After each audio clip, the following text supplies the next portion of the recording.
Ladies and gentlemen, welcome to the channel. Today I'm going to show you how to hide reposts on TikTok.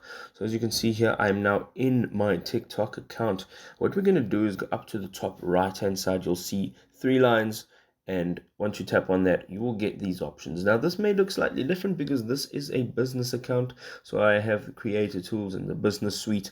However, on the personal account, the steps are very much the same. So we're going into settings and privacy, and from here we're going to look for privacy.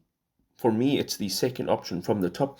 And what you're going to do here is you're going to locate private account. Now with a private account, only users that you approve can follow you and watch your videos. This will now include the reposts. Okay, so this means that if somebody's not following you, they will not be able to see your reposts. And this basically means you are hiding the reposts from those people. So you can go ahead and just toggle on the private account, and then you're done. If this was helpful, go ahead and drop us a like, and we will see you next time. Peace.